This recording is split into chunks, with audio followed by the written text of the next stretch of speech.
Look at you. Oh, yes. Oh, yes. You see, we have an interview here with a special man, and we welcome in a man. He had 178 receptions for 2,258 yards and 14 touchdowns in his 8-year NFL career. One half of the Cinnamon and Sugar podcast, a Squatch watcher who doesn't believe in Bigfoot, but does go on ghost hunts, a movie critic who loves the Goonies. His favorite agricultural building is likely a barn. His favorite song is likely Footloose. And that brings us to welcome in Gary Big Play Barnidge. What's going on, sir? I appreciate you having me on. I like the little background. I had to do a little bit of background. We'll show the graph again. But we had to do a little bit of background research on you. But Gary, before we dive into your life, how are you doing? How's the family? Family's good. Life's good. Can't complain. Enjoying life one day at a time. All right. And we're going to keep that good vibes carrying on to the dentist tomorrow. No cavities, right? Yep, none. Awesome. So, Gary, starting with the early years, you're born in Bowling Green, Kentucky. You play your high school ball at Middleburg High School. And then going to the college level, you stay local. You're playing at Louisville. Your stats getting better each year. 785 for freshman year. I mean, the stats just keep going on and on. Really hitting your stride your senior season. 53 catches, 655 yards, 7 touchdowns. This also included a career game of 4 catches, 126 yards, 2 touchdowns, and a fumble recovery for a touchdown. That's a 34.6 fantasy point game. Because that's how we measure success, right? Is fantasy points. That is how people manage success nowadays in the NFL is fantasy, for sure. All about what you can do for their score and their team. That's what it's all based on now. You probably hated fantasy except for that one year that you were really cooking with Cleveland. Well, I played fantasy. I never really hated it. I think the thing players don't like most about fantasy is the aspect of people don't watch the games as much anymore. They just look at the stats. Oh, he had 1 catch. He must have been terrible. And then they go on social media and just rip them without actually knowing anything that happened in the game, what the game plan was, or any idea about anything. I think so. That's probably the negative thing players hate about it. Now, the positive is players would get a lot more fans for just them in general. If they do well in fantasy, they get more jersey sales, all that kind of stuff, even if they're not local team.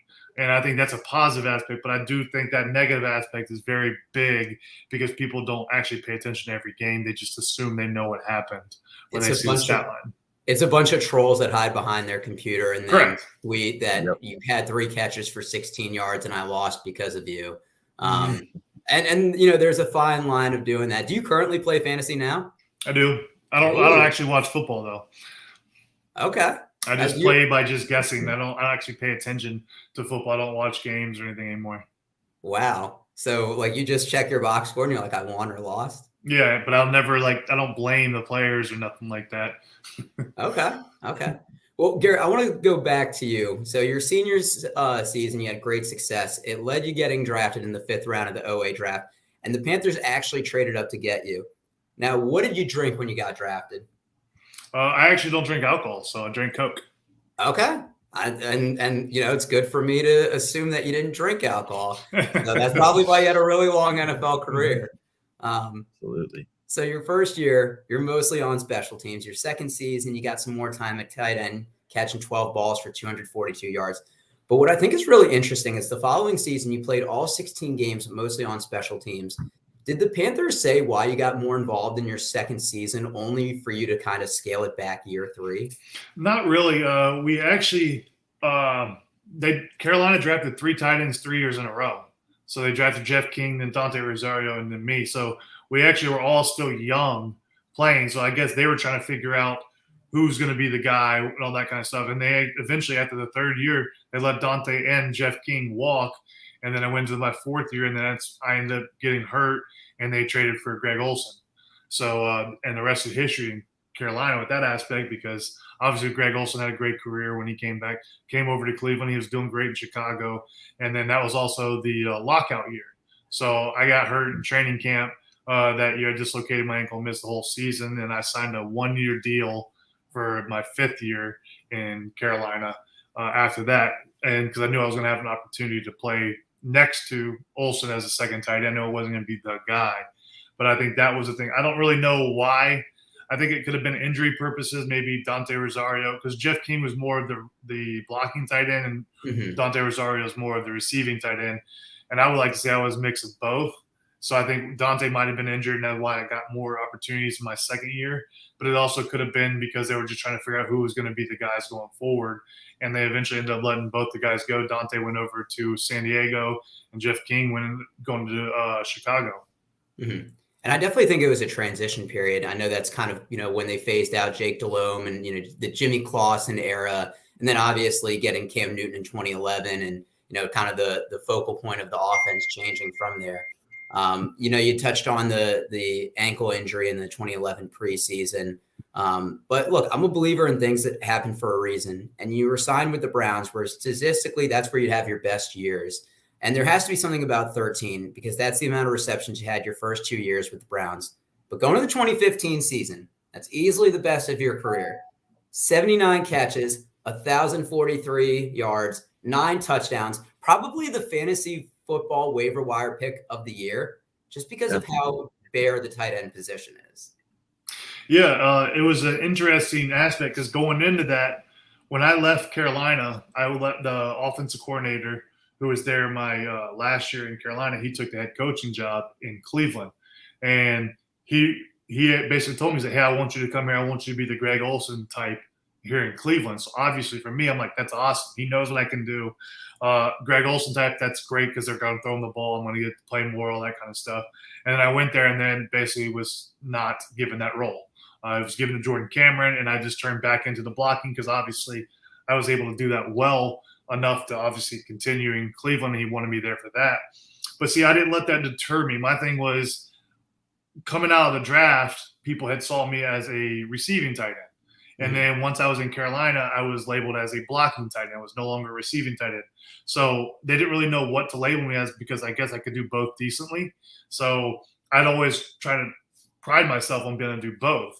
So when I was in Cleveland with Jordan, my whole goal was, hey, all right, if I'm not going to get the balls thrown to me, I'm going to make sure I'm one of the best blocking tight ends in the NFL. And I was able to do that. I was the best pass blocking tight end in the NFL I had 50 more pass blocks than any other tight end, and I gave up 1 pressure total in the whole season. So like I just use that as motivation to improve in other aspects of my game. And just when I get my opportunity, I'll show what I can do catching the ball. And then Jordan got hurt the second year in Cleveland. He got a concussion, and I got in a couple times, and I made some plays that allowed us to win some games or get in position to win games, big catches and all that kind of stuff. And the coaches had, which I'll give a lot of it to Coach Pettin, they had faith in me. They were willing to let Jordan Cameron walk. He went to Miami, and they were like, we're going to ride with Gary. And they obviously saw I was able to do it in practice and when my limited opportunities I was given in game to catch balls. And it showed because obviously I got that opportunity for the first time in my career, and I put up Pro Bowl numbers and I put up top tight end numbers because that was the first time I was actually given an opportunity in that role. Mm-hmm. Gary, I got to ask you, what was your game day ritual like in your breakout 2015 season with the Browns? So my game day rituals have actually been the same basically since college. It changed a little bit from high school. In high school it was a little different because you don't have the same build up before a game.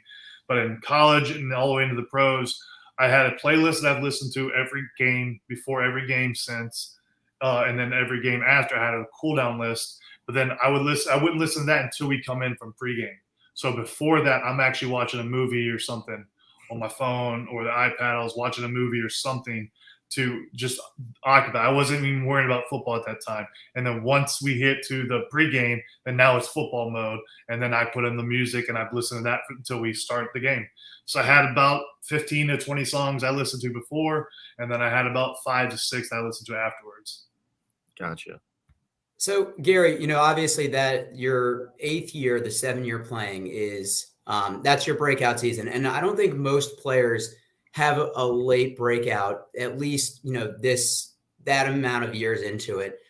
Was there any part of you that thought about quitting prior, or maybe that I know that you're a believer in your skill and that's what you should be as a player, but just knowing sometimes like the opportunity doesn't knock, or not everyone is fortunate to have that? Because I'm sure you're a great blocker, but that's not what you aspire to go to the NFL to be. No, I've never had any aspects of not wanting to keep going. My goal always, when I made it to the league, it was always a dream, obviously, to make it to the league. Once I made it, my goal was to play 10 years. At 10 years, I was done no matter what. I was walking away, and I was retiring at 10 years because that was just my goal. And I got 9, but I never got deterred because I was always going to do what I got to do to continue to be around here. And then when it came to like my first few years, I wasn't going to play. All right, well, I'm going to do it on special teams. And one of the years, I was the special teams player of the year for the Panthers. So like I was the best player on special teams, led the team in tackles. You just got to do what you got to do until you get the opportunity. The whole aspect of the NFL is when you get an opportunity. There's so many players that never get their opportunity to show what they can do, and they have the ability there. They just aren't given the opportunity because whether it be there's somebody ahead of them or whether it be the scouts or the coaching staff just don't think he has that potential, and then he goes somewhere else and balls. Like I was given that opportunity finally in my 8th year, and you saw I was able to do it. That was always there. He was never given the opportunity for one reason or another. I'll give a prime example. We had a player that was in Carolina with me, Evan Mathis. It was an O-lineman. He got released in Carolina, couldn't even make the team in Carolina. He went to the Eagles and ended up being all-pro, Pro Bowl multiple years, one of the highest paid offensive guards in the NFL because the Eagles actually saw something and the Panthers didn't. And I play with him. Like that happens so many times where players go to other teams and they get that opportunity and you get to see who they actually are and who their ability to play. And that's just based on the previous team not giving those players the opportunity to show what they can do. God, is that something that's typically common around the NFL? Like, we see like free agents where they sign in new places, but are there organizations that are kind of known for getting the best out of players versus ones that don't kind of extract the talent? I don't think it's the best. Like I'll give the Patriots a thing. They don't care about where you were drafted. If you're a first-round pick and you don't look like you're doing well, they'll bench you. Most other teams aren't going to do that. Most other teams are, if you're a first-round pick, we're going to force you to play no matter what because we invested a lot in you. Whether you're terrible or not, we're going to force it. And then you just sit back for 4 years because you're going to play him for 3 to 4 years. Most teams aren't willing to cut the guy or release him. Patriots have done it multiple times. They've cut second rounders, third rounders that didn't cut it, and they just cut their losses because they're like, "Oh, this guy ain't going to make it for us." And I think that's a testament to Belichick. I think he knows how to do that because he just doesn't care. It's not about where you were drafted. It's about what you can do for this team, and it's not about we're going to lose money. Well, you're going to lose money no matter what if he doesn't pan out. So why waste 4 years and then have to rebuild from there? Why not just cut our losses now and then go from there? And I think that's the thing that happens quite a bit is a lot of players get forced into starting roles or positions that they're not ready for. A prime example is Johnny Manziel. Johnny could have been a great quarterback. I have all the love for Johnny. I think Johnny was forced into the starting role by ownership, not the coaches. The coaches didn't want to start him, but forced by ownership, and it ruined his career. He wasn't ready. I think Johnny needed a full year to sit and learn, and because he was going through things, and I think he would have benefited from sitting for a full year versus being forced into a position to start when he wasn't prepared. Do you think ownership did that for the marketability aspect? 1,000%. It's the only reason. We were at that point when he got put in, I think we were 6-4 or 7-4. We didn't win a game the rest of the year.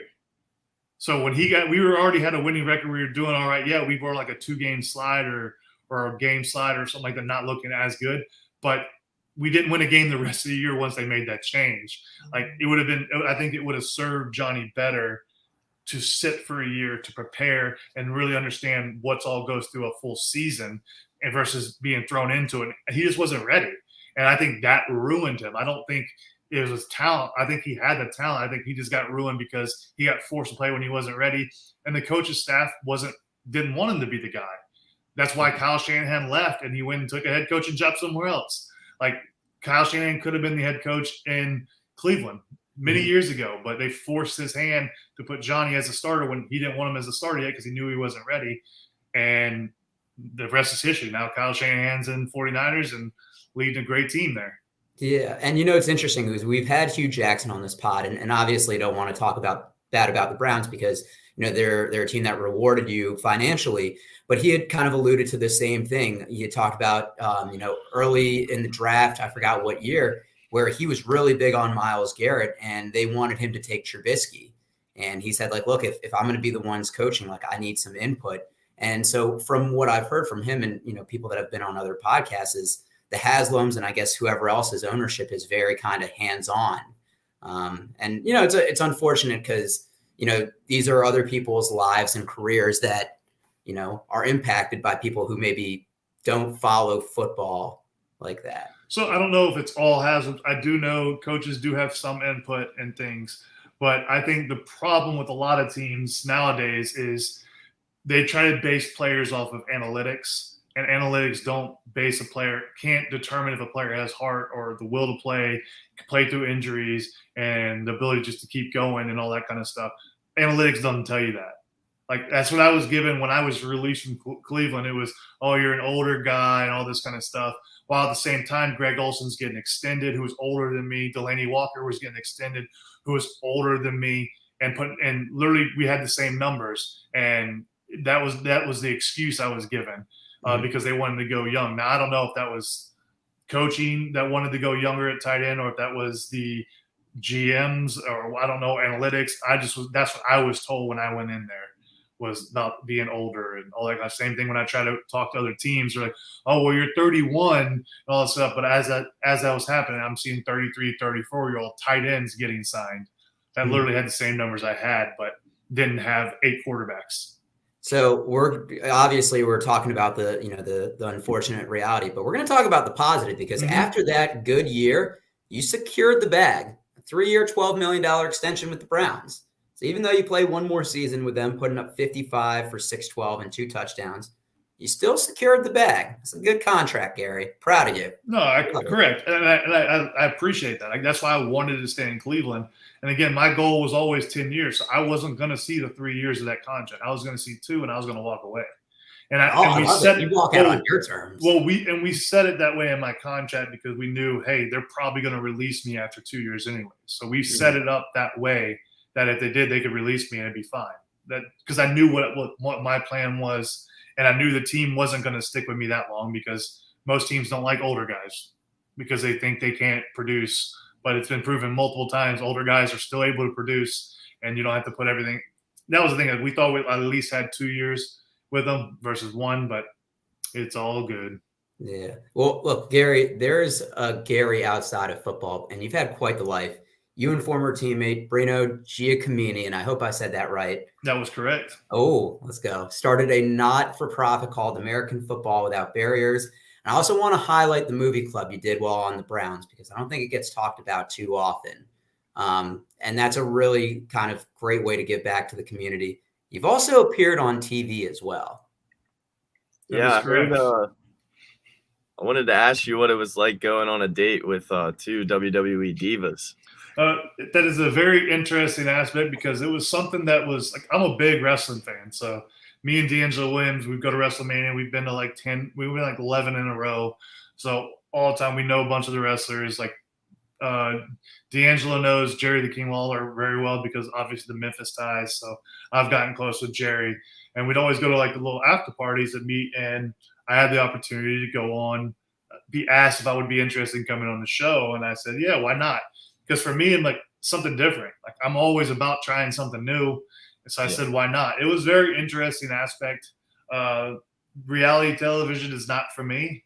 It's not as real as people think it is. I'm not going to say too much of what was fake wasn't, but I will say that reality television is not as real as everybody thinks it is. There's a lot of scripted nonsense that happens that people think is real, which is crazy that people believe it's real, but this is breaking news to me. I thought it's been real this entire time. But you'd be amazed. But after I did that, I got so many messages like, "Oh, why would you do that to her? How could you treat her like that? Why could you say like, what are you talking about?" Yeah, like people thought it was like how serious it was and how real it was, and they don't understand. Like for example, the date I went on with Rosa Mendez, We were there for an hour and a half filming. Literally, they used like 3 minutes. Really? So like they used like 3 minutes of it, and they basically the whole thing was she said her list of what she expects in a guy, and then it literally cuts to me asking for the check. So like editing magic, great for editing. So like no problems with it. They did what they're going to do, which is great. I think it was great. That's a great scene to show, but that is definitely not how that went. You picked up the check though, right? Well, they picked the check up, but yeah. Yeah. So you're a gentleman. So if anything, this makes you look better. Yeah. Well, not to other people, because obviously the next scene I'm on a date with somebody else, or I'm talking to somebody else. So that's the downside of Twitter. I'm sure this is how you get a lot of those messages, is people tweeting you, and obviously having the blue verified check mark. People know it's the Gary Barnidge. Quick, I want to talk about the pod game, because you and D'Angelo Williams started the Cinnamon and Sugar podcast. So technically we're competitors. But where did the inspiration for that come from? I wouldn't say competitors. I would say we're coworkers. Oh, we're coworkers. I like this. We have different fields. We talk about sports occasionally, but me and Dee just love to talk to each other. We love to like hang out. We travel together. We like to do things. And like for us, like we always talk about random things, like just so many random different things that we're like, hey, why not? Let's just do a podcast and just talk about like our normal conversations and see how people like it. And we've got great feedback because we literally talk about any and everything. Like nothing's off limits. We'll talk about conspiracy theories. It might be a whole episode, whether we believe on any of them or not. It's just, we just talk about it. Why not talk about something that people talk about all the time, but they're afraid to talk about in a public forum? It's like, we'll talk about any and everything. Like we talk about race quite a bit because obviously our dynamic is black and white. So like we talk about race issues because we have both sides, and people are afraid to do that nowadays. And that's one thing we don't want to be afraid to push the envelope and talk about any and everything. So we just literally talk like we would talk to each other when we're together. So, and that's where a lot of our conversations and questions come from, is just, well, what would you do if this happened? Like a prime example, literally our podcast on Monday, we talked about the lottery. Like, and one of our hosts thinks possibly that it could be a conspiracy theory, that it could be rigged, that way to get the government more money, because when it gets high like this, the government can obviously win and get all that money. And all of a sudden, last night in the lottery, they had an issue. First time ever, the drawing couldn't be done live the night of the drawing. It has to be done Tuesday morning. Just happened to be after we just talked about it. It's interesting. Now, I don't believe it's a conspiracy theory, but I think it's a very interesting topic to talk about. And I think it's, so that's the thing. We just talk about any and everything and just have fun with it, because that's what it's all about. I've watched some episodes, and the randomness of what you guys talk about is inspiring, because that's what I want us to be. You know, talking with athletes is obviously cool, but at the end of the day, you guys are humans too, and you have these same random thoughts that we do. Gary. Well, and we're sorry, I didn't mean to interrupt you. And that's one thing we want to show is we're more than just athletes. We're actually just like you and Cameron. We're literally just everybody. Like, we're just like everybody else. Our jobs just happen to be a higher profile job that happen to be on TV. It doesn't make us any different than anybody else. We all think the same. We all act the same, and we all talk the same. Like that, and that's the thing I think people forget when it comes to like people that are celebrities or athletes. They think they're somebody different. We're not. We're all the same people, and we all have the same conversation. I think that's the thing. We're just trying to give that more human touch to who we are versus us as an athlete. I love that. And Gary, that kind of segues into the last section, because what we like to do to wrap it up is a little bit of rapid fire, some this or that questions. And I guarantee you have not been asked some of these before. Okay. And these are going to show the human side of you. You game? Done. Let's get it. All right. The first one, we'll just stick with football. The better jersey to wear, the Panthers blue or the Browns orange? Panthers blue. I figured that was an easy one. We're giving you a softball one. Cam, you want to get the next one? Yep. So as a Ravens fan, I have to ask you, do you think you have better foot-eye coordination or better hand-eye coordination? I almost say I had more luck with that catch, but definitely hand-eye. All right. Respect. All right. Go ahead. I also wanted to ask you, who was your least favorite player to block in the NFL? Khalil Mack. Not even a question. Wow. Or prime Julius Peppers. Those are the two. I didn't care. I'm going to delve in a little bit more on these, but Julius Peppers, for example, I've seen him pick up Jordan Gross, who was an All-Pro at the time, Pro Bowler, pick him up, set him down, and move out of his way to go. I've seen him chase D'Angelo Williams on the screen. He's backside, chases D'Angelo Williams down on the screen, and he's 300 pounds. And if he wanted to go, you couldn't do anything about it. And then Khalil Mack, Joe Thomas will tell you he's probably the best player he's faced too. Khalil Mack, his rookie year was really even more dynamic than he is now, because his rookie year they said, hey, do what you want to do. We will make you right. So he had no rules. He could have went inside. He could have went outside. He could have went straight down the middle. As an offensive guy, you're like, well, if he goes inside, that means I'm supposed to block outside. There's supposed to be somebody there. He can't do that because there's somebody sitting out there, or there's nobody out there. But no, he went inside and there was nobody out there to protect. And as an offensive guy, I'm like, well, that's not the rule. That's not what they can do. So now you have no idea how to block him because he could do whatever he wanted. But then it changed a little bit, but he's still outstanding. And I think those are the two best players I've ever faced. So you weren't scared of blocking James Harrison? No, because James Harrison, I never gone against him that much in like a pass rush type. And again, I was bigger than he was. I'm tall. Yeah, he's short. But like all I got to do is I still got size. I still was like 250. He's like 240, but he's like 6 foot. I'm 6'6". I still can get in his way long enough. I wasn't that worried about anything else. Okay. He actually is the only guy that's hit me going across the middle that everybody's like, ooh, but he hit me in the chest. It's like it didn't really do anything because I'm a big guy. Like I still can take a hit.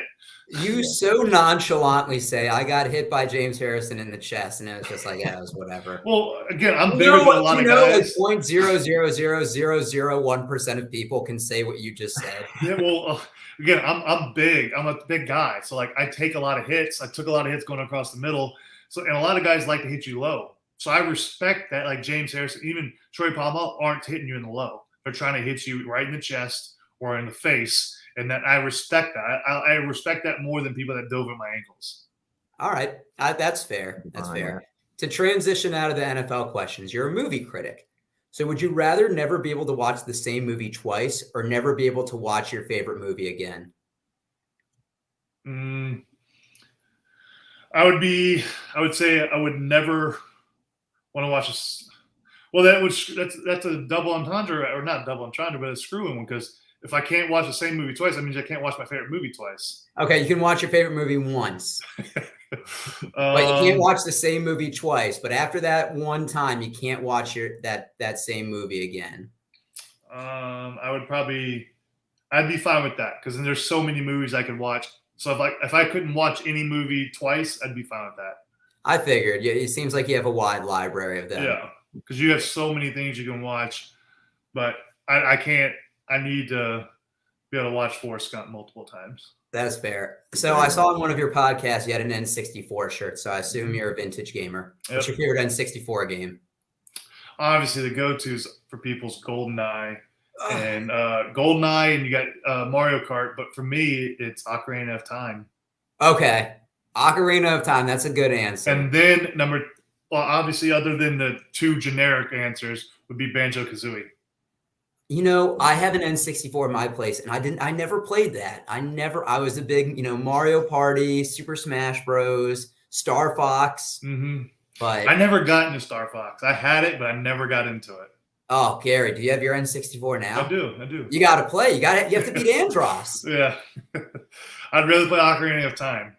Okay, that's fair. Valid. What is your favorite cereal? It's a tie.